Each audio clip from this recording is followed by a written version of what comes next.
ওয়া বিল ওয়ালিদাইনি ইহসানা। জান্নাতে যেতে চাও ও আল্লাহর বান্দারা, মা বাবার সাথে ভালো ব্যবহার করো। সুবহানাল্লাহ সুবহানাল্লাহ। নিষ্কুরলি ওয়ালিদাই, কৃতজ্ঞ আমার কাছে হও, আমি আল্লাহ বানাইছি। ওয়ালি ওয়ালিদাইকা, কৃতজ্ঞ হও তোমার মা বাবার কাছে, তাদের মাধ্যমে দুনিয়ার মুখ দেখেছো। সুবহানাল্লাহ। যাদের মা বাবা আছে হাসান করুন হাসান। এই জমিনে জান্নাত পাওয়ার জন্য মা বাবার খেদমতে সে ভালো কোনো মাধ্যম আর নেই। হুমা জান্নাতুকা ওয়া নারুকা, রাসূলুল্লাহ বলেছেন তোমার মা বাবা তোমার জান্নাত, তোমার মা বাবা তোমার জাহান্নাম। তাদেরকে খুশি করো, জান্নাত মিলে যাবে। তাদের কলিজা আঘাত দাও, কোটি রাকাত নফল নামাজ পড়েও জান্নাত পাইবা না। এই ফ্যান বন্ধ হয়ে গেছে কেন?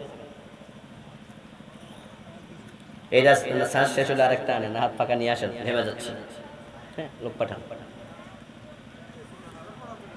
قال النبي صلى الله عليه وسلم رضا الرب في رضا الوالدين وسخط الرب في سخط الوالدين। আমরা সবাই তো আল্লাহকে খুশি করতে চাই, আল্লাহর কাছাকাছি যেতে চাই, তাড়াতাড়ি জান্নাত পেতে চাই। আমার রাসূল বলেন তোমার আল্লাহর সন্তুষ্টি তোমার মা বাবার সন্তুষ্টির উপরে নির্ভর করে। যে সন্তানের উপরে মা বাবা খুশি না, ওই সন্তান সিজদা করতে করতে কপালে দাগ ফেলাইবে, আল্লাহকে খুশি করতে পারবে না। আপনাদের যাদের মা বাবা আছে, আপনারা বড় সৌভাগ্যবান মানুষ, আপনাদের ঘরে আল্লাহর জান্নাত আছে। সুবহানাল্লাহ পড়েন। জান্নাত মায়ের পায়ের নিচে। আলোচনা শুরুতে বলেছি জান্নাত মক্কায় নাই। 5 লাখ টাকা খরচ করে মক্কায় গেছো, হজ ফরজ করো, কিন্তু জান্নাত তোমার ঘরে। পরের টাইমে শীতের মাঝে ওযু করে মসজিদে গেছো, হ্যাঁ যাও, নামাজ পড়া ফরজ। নামাজ জান্নাত নয়, নামাজ জান্নাতের চাবি, কিন্তু জান্নাত তোমার ঘরে। সুবহানাল্লাহ পড়ে। নামাজ জান্নাতের চাবি, মসজিদে জান্নাত নাই, জান্নাত তোমার ঘরে। قال النبي صلى الله عليه وسلم الأوالد وسط أبواب الجنة। রাসূল বলে জান্নাতে প্রবেশের যতগুলো দরজা হবে, তোমার বাবা হলো জান্নাতে প্রবেশের সবচেয়ে বড় দরজা। তাকে খুশি করো, জান্নাতের দরজা আল্লাহ নিজে খুলে দেবে। من أصبح لله مطيعا لوالديه أصبح له بابان مفتوحان من الجنة।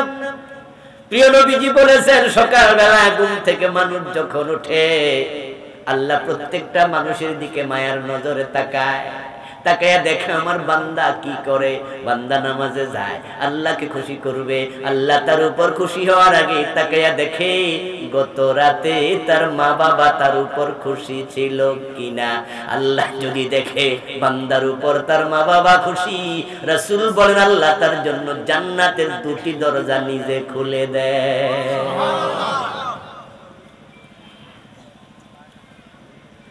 ومن أصبح عاصيا لله في والديه أصبح له بابان مفتوحان من النار। আর যদি আল্লাহ তাকায়া দেখে গত রাতে মায়ের মনে কষ্ট দিয়া ঘুমাইছে, বউয়ের কথা শুই না মাকে গালি দেয়, এমন কিছু হতভাগা ছেলে আছে না নাই? মাকে রাতে গালি গালাজ করছে, মাকে বকাঝকা করছে, মায়ের সাথে বেয়াদবি করেছে, বাবার মনে কষ্ট দিয়া ঘুমাইছে। সকাল বেলায় মসজিদে চলে যাচ্ছে, জান্নাতের চাবি কামাইবো। আমার রাসূল বলে আল্লাহ যদি তাকায়া দেখে তার মা বাপ তার উপরে নাখোশ, আল্লাহ জাহান্নামের 2টা দরজা সকালে খুলে দেয়। জান্নাতে যেতে চান, মা বাবাকে বেজার করে পারবেন না। এই কোরআন মাজিদের সবচেয়ে বড় আলেম প্রিয় নবীর পরে যেই লোক, তার নাম আব্দুল্লাহ ইবনে আব্বাস রাদিয়াল্লাহু তাআলা আনহুমা। কোরআনের সবচেয়ে বড় আলেম ইবনে আব্বাস রাইসুল মুফাসসিরিন, যার উপাধি।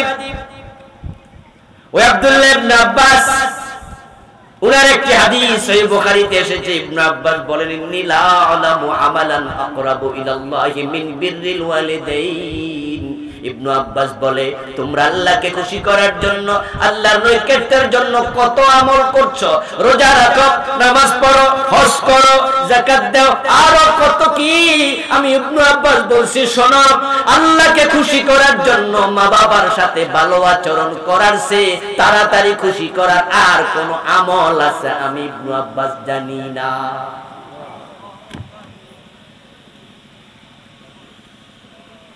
আপনার মা আপনার বাবা কেমনে খুশি করবেন আপনি বুঝেন, আপনি বুদ্ধি করেন, আপনি বুদ্ধি করেন। তবে এই দুনিয়াতে তাদেরকে যত সহজে খুশি করা যায়, এত সহজে দুনিয়ার কোন পীর কোন হুজুরও খুশি করা যাবে না। এমন মাও আছে, বাজারে যাওয়ার সময় কইছে, ছেলে আদা বিরা ফানা নিও।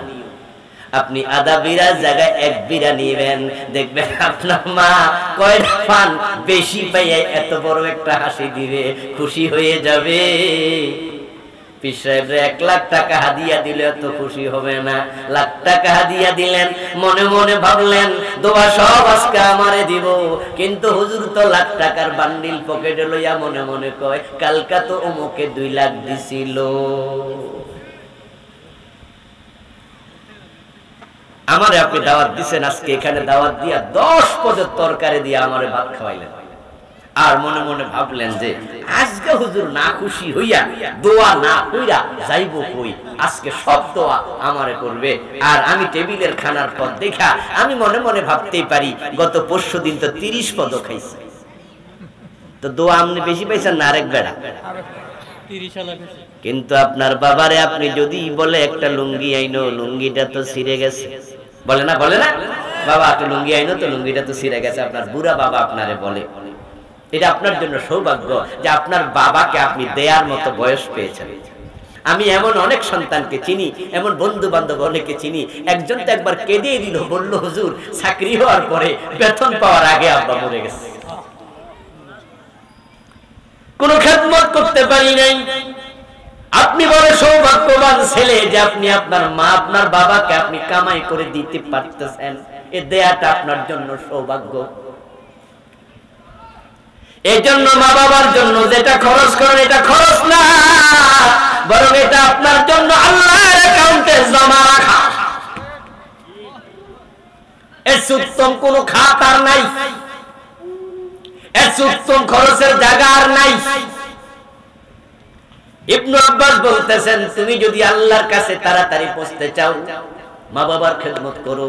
রাসূলুল্লাহ সাল্লাল্লাহু আলাইহি ওয়াসাল্লাম মেরাজ থেকে ফিরে আসলেন, হাদিস বললেন, দাখালতুল জান্নাহ ওয়া সামি'তু ফিহা কুরআনা, আমি জান্নাতে ঢুকেছি, ঢুকে দেখি এক বেটা কোরআন তেলাওয়াত করছে।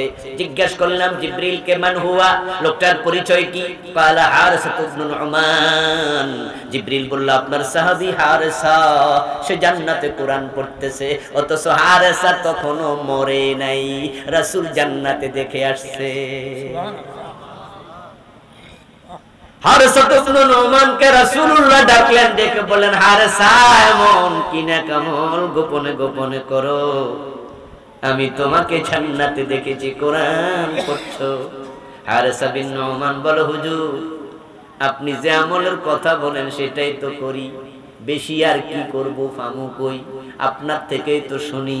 তবে একটা আমল আমার এক্সট্রা আছে, সেটা হলো আমার মা বড় বুড়া, নিজে খাইতে পারে না, আমি আমার মারে না খাওয়াইয়া নিজে খাই না।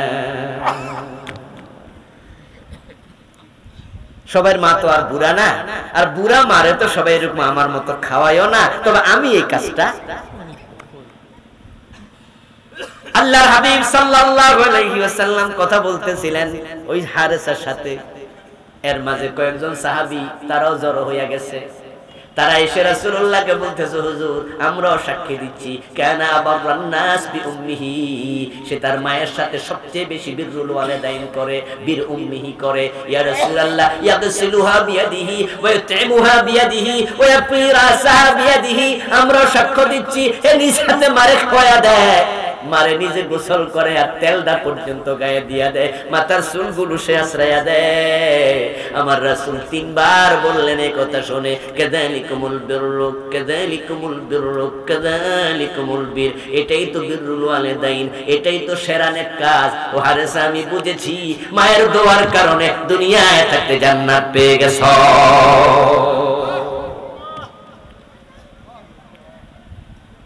যারা মা বাবাকে পাওয়ার পরেও বৃদ্ধ অবস্থায় জান্নাত পায় না, রাসূল তাকে বদদুয়া দিয়েছেন, রাগে মানে কুহু, রাগে মানে কুহু, রাগে মানে কুহু। মা বাবাকে পাইলা, খেদমত করে জান্নাত পাইলা না, তুমি ধ্বংস হও, তোমার নাক ধুলায় লুটে যাও। এজন্য যুবক ভাইরা, আপনাদেরকে বিশেষ করে বলছি, যৌবন কালে বউ পাইয়া বেশি মহব্বতে একবার গদগদ হইয়া বউয়ের কোনো কথা শুনে মা বাবার সাথে খারাপ আচরণ করবেন না। কপাল পুড়ে যাবে, কপাল পুড়ে যাবে, কপাল পুড়ে যাবে।